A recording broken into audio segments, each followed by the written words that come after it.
আসসালামু আলাইকুম। সংবাদে আপনাদের সবাইকে স্বাগত জানাচ্ছি। আমি ফিরোজ তোহা। শুরুতেই সংবাদ শিরোনাম। বাংলাদেশের সর্বশেষ গুরুত্বপূর্ণ আপডেট সংবাদে আপনাকে স্বাগত। শুরুতেই সংবাদ শিরোনাম, পরে বিস্তারিত।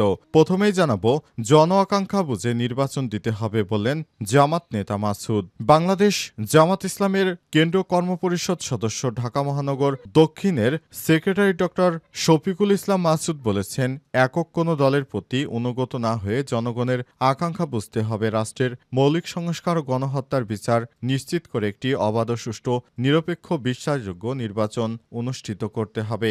একক কোনো দলের হয়ে নির্বাচন জামাত মেনে নেবে না। তার মানে লন্ডনে তারেকের সঙ্গে কি বৈঠক করেছে সে বিষয়ে জাতিসংঘে উপস্থাপন করার জন্য বলছে জামাতের নেতারা। জানাবো, শেষ পর্যন্ত ইরানের কাছে যুদ্ধবিরতি ভিক্ষা চাইতে হবে। চলতি সপ্তাহে ইরানে ভয়াবহ হামলা চালিয়েছে ইসরায়েল। দেশটির এই হামলায় ইরানের বেশ কয়েকজন সামরিক কমান্ডার, বিজ্ঞানী এবং বেসামরিক নাগরিক নিহত হয়েছে। এই হামলার জবাবে ইরান আজ সন্ধ্যা থেকে ইসরায়েলের বিভিন্ন এলাকায় আক্রমণ শুরু করেছে। শুরুতে খুব একটা সফলতা না পেলেও হাইপারসনিক মিসাইল ব্যবহার করে পুরো পরিস্থিতিকেই পাল্টে দিয়েছে ইরান। এখন দখলদার ইসরায়েলি বাহিনী পালাতে শুরু করেছে। এরপর জানাবো, নতুন আত্মঘাতী ড্রোন উন্মোচন করল ইরানের সেনাবাহিনী। Islamic revolutionary guard corps aerospace force তাদের নতুন আত্মঘাতী ড্রোন উন্মোচন করেছে। নতুন এই ড্রোনের নাম শাহেদ 107। এই ড্রোনটি সরাসরি ইসরায়েলকে চূর্ণ বিচূর্ণ করে দিতে পারবে। এদিকে তেহরানের আকাশ আমাদের নিয়ন্ত্রণে, বিজয়ের পথে ইসরায়েল দাবি নেতানিয়াহুর। গাছে কাঁঠাল গোপে তেল, এবার ইসরায়েল বিজয়ের পথে রয়েছে বলে এমন মন্তব্য করেছে ইহুদিবাদী নেতানিয়াহু। তেহরানের আকাশসীমা ইসরায়েলের বিমান বাহিনীর নিয়ন্ত্রণে রয়েছে বলে জানিয়েছেন তিনি, কিন্তু তিনি মিথ্যা বলে আওড়াচ্ছেন। জানাবো, ইরানের পারমাণবিক স্থাপনায় ইসরায়েলি হামলা, জরুরি বৈঠক ডেকেছে আইএইএ। ইসরায়েলের সামরিক হামলার পরিণতি নিয়ে আলোচনা করতে আজ আইআইএ এর সদর দপ্তরে জরুরি অধিবেশন বসছে আন্তর্জাতিক পরমাণু শক্তি সংস্থার পরিচালনা পরিষদে। প্রিয় দর্শক, এতক্ষণ শুনছিলেন সংবাদ শিরোনাম, এবারে বিস্তারিত। তবে তার আগে বন্ধুরা, অনুরোধ থাকবে এই সংবাদটিতে একটি লাইক দিন। এই চ্যানেলে আপনি নতুন হয়ে থাকলে আমাদের সংবাদটি দেখতে দেখতে চ্যানেলটি সাবস্ক্রাইব করে রাখুন। কমেন্ট করে বন্ধুরা আপনার মূল্যবান মতামত জানিয়ে দিন। আর বন্ধুরা, ইরান ইসরায়েল যুদ্ধে আপনি কোন দেশকে সমর্থন করেন কমেন্ট করে জানিয়ে দিন। এবারে বিস্তারিত। সংবাদটি দেখতে দেখতে আপনার সোশ্যাল মিডিয়া ফেসবুকে শেয়ার করে বন্ধুদেরও জানার সুযোগ করে দিন। এবারে বিস্তারিত। জন আকাঙ্ক্ষা বুঝে নির্বাচন দিতে হবে বললেন জামাত নেতা মাসুদ। বাংলাদেশ জামাত ইসলামের কেন্দ্রীয় কর্মপরিষদ সদস্য ঢাকা মহানগর দক্ষিণের সেক্রেটারি ডক্টর শফিকুল ইসলাম মাসুদ বলেছেন, একক কোনো দলের প্রতি অনুগত না হয়ে জনগণের আকাঙ্ক্ষা বুঝতে হবে। রাষ্ট্রের মৌলিক সংস্কার ও গণহত্যার বিচার নিশ্চিত করে একটি অবাধ, সুষ্ঠু, নিরপেক্ষ, বিশ্বাসযোগ্য নির্বাচন অনুষ্ঠিত করতে হবে।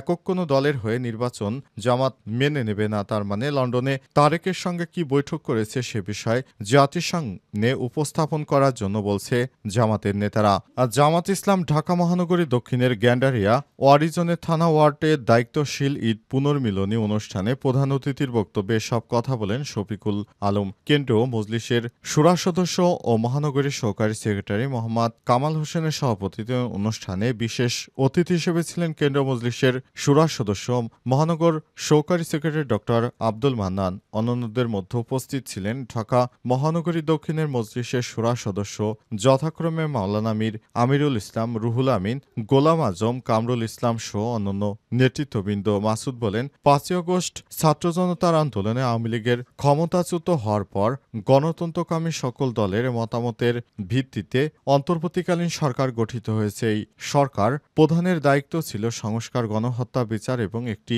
বিশ্বাসযোগ্য নির্বাচন জাতিকে উপহার দেয়া। প্রধান উপদেষ্টা ডক্টর মোহাম্মদ ইউনূস সর্বজন শ্রদ্ধেয় এই শ্রদ্ধা আস্থা থেকে জামাত ইসলাম বিশ্বাস করে তিনি জাতির প্রত্যাশা পূরণ করবেন। কিন্তু জাতির প্রত্যাশা পূরণ না করে একটি বিশেষ দলের সঙ্গে তিনি কথা বলে নির্বাচনের তারিখ দিতে পারেন না। কারণ সংস্কার ও নির্বাচন একসঙ্গে হতে পারে না। আগে সংস্কার, তারপর নির্বাচন।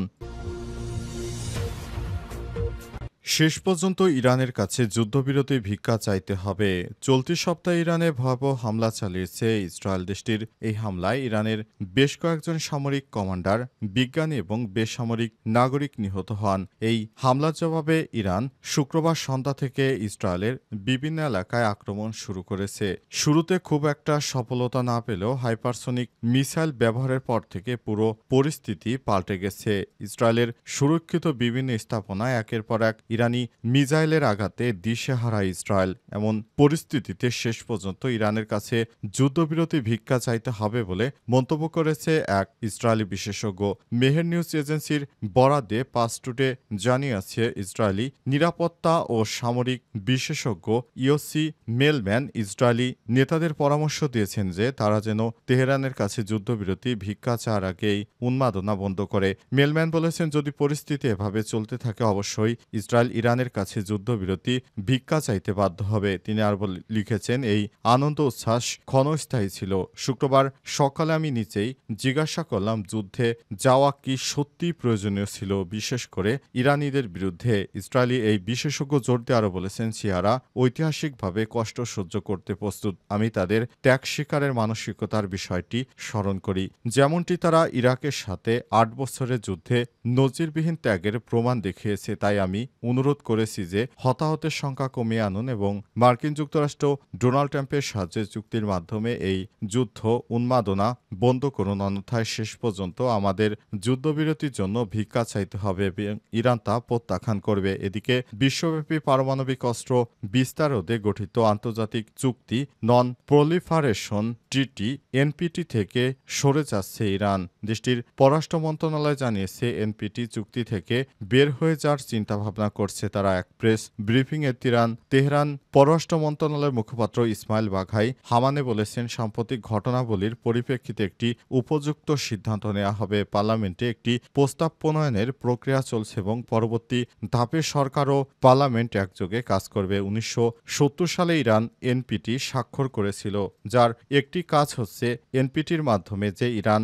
পারমাণবিক কর্মসূচি চালাবে না, অর্থাৎ ইরান কোনো পারমাণবিক বোমা তৈরি করবে না। কিন্তু শেষ পর্যন্ত ইরান সেই কর্মসূচি থেকে অর্থাৎ সেই চুক্তি থেকে সরে এসে নতুন করে ইরান হামলা চালাতে শুরু। ইরান এখন অনেক বেশি অ্যাক্টিভ হয়েছে এবং আগের থেকে তারা পারমাণবিক কর্মসূচি বাড়িয়ে চলেছে। আর এই ভয়ে ইরানে হামলা করে বসে দখলদার ইসরায়েল। আর এই হামলার পর একে একে ইসরায়েলের সমস্ত কিছু ধ্বংস হয়ে যাচ্ছে ইরানের মিসাইলের আঘাতে।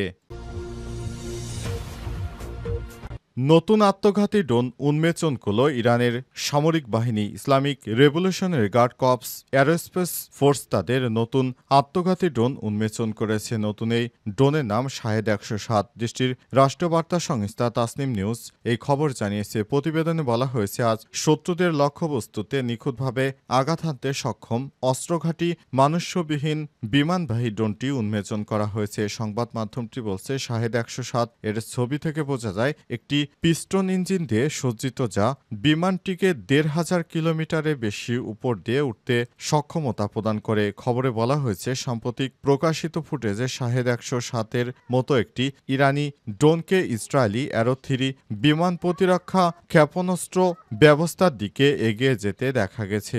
যদি যাচাই করা হয় তাহলে এটি প্রমাণ করবে যে নতুন ইরানি ড্রোন ইসরায়েলে বহু স্তরযুক্ত বিমান প্রতিরক্ষা ব্যবস্থা ভেদ করার ক্ষমতা রাখে। দখলদার ইসরায়েলি বাহিনী যেন নিরীহ ফিলিস্তিনিদেরকে যেভাবে হত্যা করেছে তাদেরকেও সেভাবে হত্যা করে ইরানের যোদ্ধারা এখন প্রতিশোধ নেবে। সময় এসেছে দখলদার ইসরায়েলি বাহিনীকে শিক্ষা দেওয়ার। দখলদার ইসরায়েলি বাহিনী দীর্ঘদিন ধরে মুসলিমদের বিভিন্ন রাষ্ট্রে তারা যুক্তরাষ্ট্রের সমরাস্ত্র ব্যবহার করে হামলা চালিয়ে নানাভাবে ক্ষতিগ্রস্ত করছে। আর এর থেকে বাঁচতেই এই ধরনের পদক্ষেপ নিচ্ছে ইরানের যোদ্ধারা। তেহরানের আকাশ আমাদের নিয়ন্ত্রণে, বিজয়ের পথে ইসরায়েল দাবি নেতানিয়াহুর।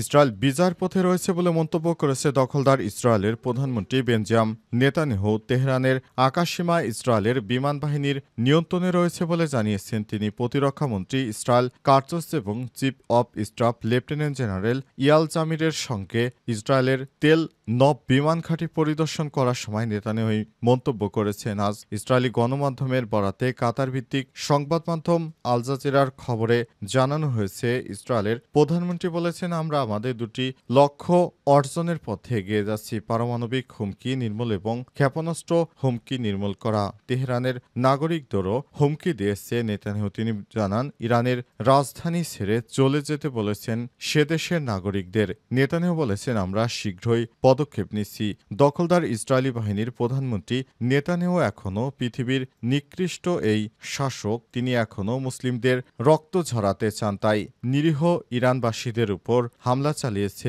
এই কট্টরপন্থী নেতা। তিনি মুসলিমদেরকে পৃথিবী থেকে নিঃশেষ করে দেওয়ার জন্য যে মিশনে নেমেছেন তা ইরানের ব্যালিস্টিক ক্ষেপণাস্ত্রের আঘাতে দখলদার ইসরায়েলি বাহিনী কখনো সেটি করতে পারবে না বলে ইরান এজন্যই ব্যাপক হারে ক্ষেপণাস্ত্র হামলা শুরু করেছে। ইহুদিদেরকে এখন দমালে আর ভবিষ্যতে তারা কিছুই করতে পারবে না।